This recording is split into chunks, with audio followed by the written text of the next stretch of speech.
스님 토토 적중 내역입니다. 12월 달도 대박 나봅시다. 금일 그라나다 대 빌바오 경기 시작하겠습니다. 그라나다는 알메리아가 있기에 최하위를 면하고 있지만 강등 위험이 커지고 있다. 최근 5경기에서는 승점 1점 추가에 그치는 등 부진에서 벗어나지 못하고 있다. 호세 카이온을 비롯해 베테랑 선수들의 영향력이 떨어졌고 보이는 최전방에서 상대의 집중 견제를 이겨내지 못했다. 우준이와 마르티네스 등이 돌파로 기회를 만들고 있긴 하지만 강등권 탈출이 유연해 보인다. 빌바오는 지난 홈경기에서 난적 라요를 완파하고 최근 무패를 이어갔다. 그로 인해 빅사마 지로나를 제외한 팀 중 가장 높은 우위로 올라섰고 이제 4위권 이내를 노리고 있다. 클럽 역사상 최고의 형제 선수인 니코와 이나키 등 윌리엄스 형제가 이성과 최전방을 오가며 확실한 마무리를 하고 있고 에레라와 산세트의 중원 경기력도 안정적이다. 빌바오의 승리를 본다. 그라나다는 핵심 로테이션 자원 중에 부상으로 인해 빠진 선수가 없음에도 팀 경기력이 올라올 생각을 하지 않고 있다. 또 홈에서도 인상적인 경기력이 아니다. 파레데스와 네케, 베르치체 등이 탄탄한 수비로 상대 공세를 막아낼 수 있고 니코 윌리엄스가 역습으로 승부를 가를 빌바오가 최근의 기세를 이어갈 것이다. 금일 비테세 대 헤라클레스 경기 시작하겠습니다. 비테세는 지난 라운드에서 시타르트에 패하며 강등권을 탈출하지 못했다. 선발 윙어로 나선 밀리언의 골이 나왔지만 다시 한번 수비 라인이 흔들렸다. 거기에 수비진의 리더인 뮬레스틴이 그 경기에서 퇴장을 당했기에 이번 라운드에 나설 수 없다. 오로주와 아쿠스 등이 그의 공백을 메우며 경기에 나서야 한다. 헤라클레스는 휴식기 이후 첫 경기에서 승리했지만 직전 경기에서를 스파르타 로테르담에 패했다. 임본보와 상코, 한손 등 이번 시즌 팀의 공격을 책임지는 삼각편대가 공격을 이끌며 여러 차례 기회를 만들었지만 골이 나오지 않았다. 그래도 이 경기에서 1골만 내준 수비 라인은 A매치 브레이크 전보다 확실히 나아진 모습이다. 비테세의 승리를 본다. 헤라클레스가 휴식기 이후 경기력은 상대보다 낮지만 시즌 내내 기복이 큰 원정임을 감안해야 한다. 또 비테세는 틸레만스와 토니 돔조니로 중앙 조합을 바꾸며 경기력이 나아졌다. 부트라와 밀리언이 상대의 약점인 측면 수비를 허물 비테세가 연패를 끊어낼 것이다. 금일 리옹 대 툴루즈 경기 시작하겠습니다. 리옹은 주중 마르세유 원정에서 패했다. 낸 원정에서 시즌 첫 승을 거두며 하위권 탈출에 시동을 거는 것으로 보였는데 릴과 랑스, 마르세유 등 상위권 팀들을 넘지 못했다. 거기에 주중 경기에서는 팬들의 테러가 있던 마르세유 전이기의 타격이 더 크다. 때문에 이번 홈경기를 반드시 승리해야 한다. 새로운 감독 체제에서 중용되는 모레이라와 어네스트 등의 공격 자원이 라카제트와 함께 나설 것으로 보인다.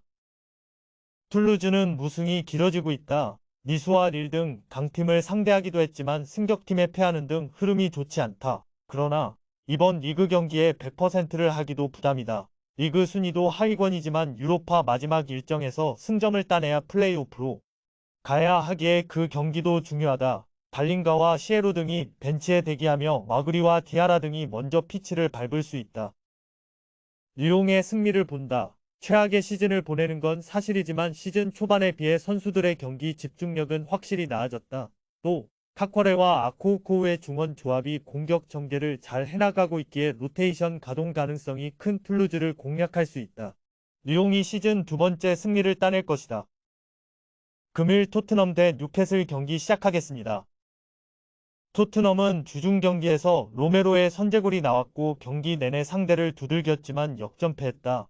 맨시티 원정을 통해 연패를 끊어냈기에 홈에서 반등을 노렸는데 최악의 결과를 받아들었다. 게다가 선발 스트라이커로 나서 88분을 소화한 손흥민이 막판 절뚝이며 교체됐기에 이번 경기 출전 여부를 장담하기 어렵다. 히샬리송과 벨리즈, 브레넌 존슨 등이 선발 출전할 가능성도 있다.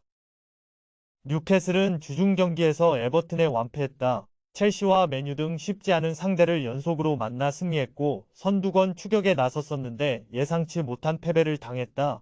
주전 키퍼인 닉 포프가 4개월 이상 결장해야 하는 상황에서 나선 두브라브카가 불안했고 이삭의 마무리도 아쉬웠다. 부상자가 많은 팀 상황에도 잘 버텼는데 고비를 맞은 걸 수도 있다. 접전을 본다. 뉴캐슬은 포프의 이탈에도 게임 플랜을 바꾸지 않고 공격적으로 나섰다가 재미를 보지 못했다. 때문에 기마랑이스와 조엘링턴 등 중앙 미드필더들이 최종 수비와 간격을 유지하며 상대의 공세를 막아내는 데 집중할 것이다. 부상자가 많은 상황에서 손흥민도 출전 여부가 불안한 토트넘이 이들을 쉽게 잡기 어려워 보인다. 금일 A 로마 대 피오렌티나 경기 시작하겠습니다. 로마는 지난 라운드 리그 경기에서 승리하고 4위로 올라섰다. 선발 출전에 풀타임을 소화한 루카쿠의 골이 나오지 않았지만 아르헨티나 대표 공격수인 디발라와 교체로 들어온 크리스텐센의 연속골로 역전승을 따냈다. 선제골 허용을 하는 등 고전했지만 상대의 퇴장 이후 생긴 수적 우세를 잘 살렸다. 부상자들이 돌아오며 무패를 달리고 있고 좋은 흐름을 유지 중이다. 피오렌티나도 지난 라운드 경기에서 살레르니를 완파하고 순위를 끌어올렸다. 최근 팀의 선발 스트라이커로 나서는 벨트란의 골이 나왔고 소틸이 이 선에서 좋은 움직임을 보였다. 단, 주중 경기 이후 일정이라는 점이 부담이다. 세리에 B 선두인 파르마를 상대로 홈에서 전력을 다해 승리했지만 승부차기까지 가는 경기였기에 선수들의 체력 문제가 불거질 수 있다. 로마의 승리를 본다. 프라하와 1위를 두고 경쟁 중인 유로파 조별 예선 일정이 다음 주 중에 있지만 그건 피오렌티나 역시 마찬가지다. 주중 일정으로 인해 지쳐있을 상대 수비를 루카쿠와 디발라 등을 앞세워 공략할 수 있고 펠레그리니와 보부의 지원이 있을 로마가 승리할 것이다. 금일 바르셀로나 대 지로나 경기 시작하겠습니다. 바르샤는 수비력이 강력한 아틀레티코 상대로 고전했지만 임대로 합류한 주앙 펠릭스가 원소속팀에 비수를 꽂으며 승리했다. 가비의 이탈 이후 팀 분위기가 다소 떨어졌는데 분위기를 단번에 바꿀 최고의 승리였다. 그로 인해 선두권 팀들과 승점 4점 차이를 유지하며 나리가 우승 레이스에서 멀어지지 않았다. 순위 경쟁 중인 지로나 상대로 승리하면 더 흐름을 탈 수 있기에 레반도프스키와 펠릭스, 하피냐가 홈에서 다시 공격적으로 나설 것이다. 지로나는 교체로 들어와 후반 막판 결승골 포함 멀티골을 터뜨린 스투아니를 앞세워 발렌시아에 역전승했다. 레알의 골득실에서 밀리긴 하지만 같은 승점으로 라리가 2위를 달리고 있다. 직전 경기에서는 부상으로 2경기를 빠진 도브비크도 돌아왔는데 이제 팀이 원하는 풀핏의 전력을 가동할 수 있다. 바르샤의 승리를 본다. 도브비크와 치간코프의 우크라이나 커넥션 외에도 포르투와 스투아니 등이 나서는 원정팀 화력이 좋은 건 사실이다. 그러나 홈팀은 대용과 페드리 등이 중원에 나서 확실하게 경기 주도권을 가져가고 있다. 중원 우위 속의 분위기를 가져갈 것이고 레반도프스키가 경기 내내 문전 침투로 기회를 볼 바르샤가 승리할 것이다. 금일 조합픽은 모두 무료로 보내드렸습니다. 못 받으신 분들 및 궁금하신 분들은 영상 아래 고정 댓글로 편하게 말 걸어주세요.